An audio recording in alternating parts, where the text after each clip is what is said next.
आज हम एक बहुत ही खास प्राचीन ज्ञान की बात करने वाले हैं। और ये ज्ञान एक ऐसे गुरु ने दिया था जिनकी उम्र के बारे में कोई सोच भी नहीं सकता। तो सवाल ये उठता है कि क्या कोई 5 साल का बच्चा जिंदगी के सबसे बड़े, सबसे गहरे मतलब को समझ सकता है? सुनने में अजीब लगता है ना? पर यही सवाल हमें एक बहुत ही असाधारण कहानी की तरफ ले जाता है। ग्रंथों की माने तो हाँ, एक बच्चे ने समझा था और उनका नाम था प्रहलाद। अब प्रहलाद की कहानी में एक बहुत बड़ा टकराव है। वो खुद तो आध्यात्मिक थे, लेकिन उनका जन्म एक ऐसे परिवार में हुआ जो पूरी तरह से नास्तिक था। तो चलिए उनकी दुनिया में चलते हैं। एक ऐसी दुनिया जहां दो बिल्कुल अलग सोच, दो अलग विचारधाराएं आमने सामने थीं। उस समय के हिसाब से समाज में दो तरह के लोग थे। एक तरफ थे देवता, यानी वो लोग जो ईश्वर को मानते थे, उनसे जुड़े हुए थे। और दूसरी तरफ थे असुर, जो नास्तिक थे, भौतिकवादी थे। मतलब उनके लिए जो दिखता है, जो हाथ में आता है, बस वही सच था। और सोचिए, प्रहलाद का जन्म इसी दुनिया में, इसी टकराव के बीच हुआ। और कमाल की बात यह है कि ऐसे माहौल में पलने बढ़ने के बाद भी प्रहलाद अपने दोस्तों को, अपने हमउम्र बच्चों को कृष्ण भावना अमृत के बारे में बताने के लिए हमेशा तैयार रहते थे। सिर्फ 5 साल की उम्र में। ये वाकई में सोचने वाली बात है। तो सवाल ये है कि प्रहलाद की शिक्षाएं हमें सिखाती क्या हैं? सबसे पहले वो भौतिक जीवन का एक तरह से निदान करती हैं। वो बताती हैं कि एक पूरी तरह से मटीरियलिस्टिक जिंदगी में असल में प्रॉब्लम क्या है। और इसके लिए एक बहुत ही जबरदस्त मिसाल दी गई है रेशम के कीड़े की। सोचिए, रेशम का कीड़ा कैसे अपने चारों ओर एक कोकून बुनता है और धीरे धीरे वो उसी कोकून में कैद हो जाता है, एक ऐसी जेल में जिससे वो खुद बाहर नहीं निकल सकता। ठीक वैसे ही भौतिक चीजों से हमारा लगाव होता है। ग्रंथों में जिसे हम एन्जॉयमेंट या आनंद कहते हैं, उसे एक भ्रम बताया गया है। इसकी एक और मिसाल है ऊंट की।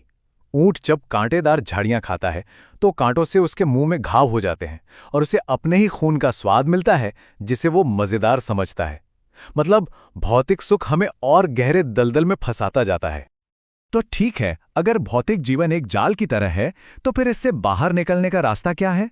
प्रहलाद की शिक्षाओं के मुताबिक इसका हल है एक भूले हुए रिश्ते को फिर से याद करना, उसे दोबारा जिंदा करना।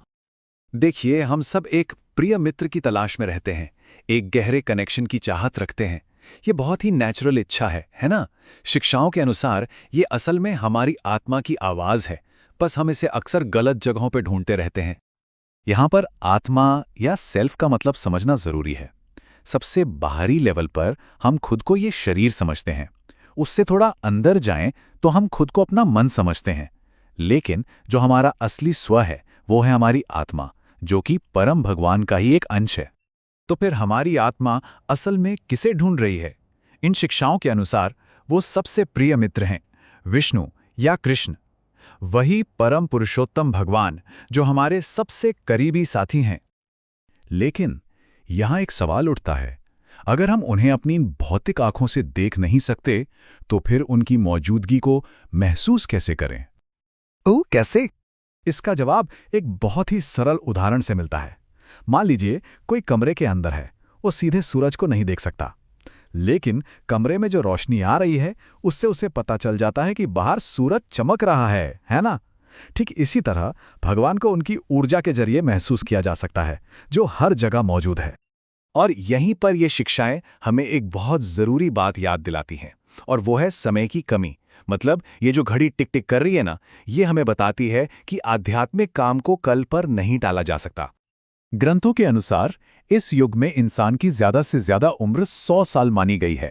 तो चलिए इस 100 साल का एक ब्रेकडाउन देखते हैं। और ये विश्लेषण सच में आंखें खोल देने वाला है। इन 100 सालों में से लगभग 50 साल तो सोने और यौन जीवन में ही निकल जाते हैं, 20 साल बचपन के खेलकूद में, और 20 साल बुढ़ापे और बीमारियों में। तो बचा क्या? मुश्किल से 10 साल। सोचिए, आध्यात्मिक तरक्की के लिए हमारे पास असल में कितना कम वक्त है। तो सबसे जरूरी बात यही है कि ये जो इंसान का शरीर मिला है, ये आध्यात्मिक पूर्णता पाने का एक बहुत ही दुर्लभ मौका है। इसे टाला नहीं जाना चाहिए, इसे गंवाना नहीं चाहिए। तो अब बात करते हैं समाधान की। वो प्रैक्टिकल रास्ता क्या है जिससे इस आध्यात्मिक कनेक्शन को फिर से मजबूत किया जा सकता है? यहाँ एक बहुत दिलचस्प बात कही गई है। कृष्ण से हमारा जो रिश्ता है उसे बनाना नहीं है, वो तो पहले से है, बस हम उसे भूल गए हैं। तो ये पूरी प्रक्रिया उस भूले हुए रिश्ते को फिर से जगाने की है, और शायद इसीलिए ये इतनी नेचुरल और खुशी देने वाली लगती है। तो इस रिश्ते को फिर से जगाने का सबसे आसान और सबसे असरदार तरीका क्या बताया गया है? वो है हरे कृष्ण मंत्र का जप करना। ये रहा वो महामंत्र, हरे कृष्ण कृष्ण कृष्ण हरे हरे, हरे राम राम राम हरे हरे। इस अभ्यास को कृष्ण और उनकी दिव्य ऊर्जा को बुलाने का सबसे सीधा तरीका माना गया है। तो अंत में ये सारी शिक्षाएं हमें अपने सबसे प्रिय मित्र को खोजने के लिए कहती हैं, और एक बड़ा सवाल छोड़ जाती हैं कि एक सार्थक, एक मीनिंगफुल जिंदगी की तलाश में ये सबसे प्रिय मित्र कौन हो सकता है और इसका असल मतलब क्या है।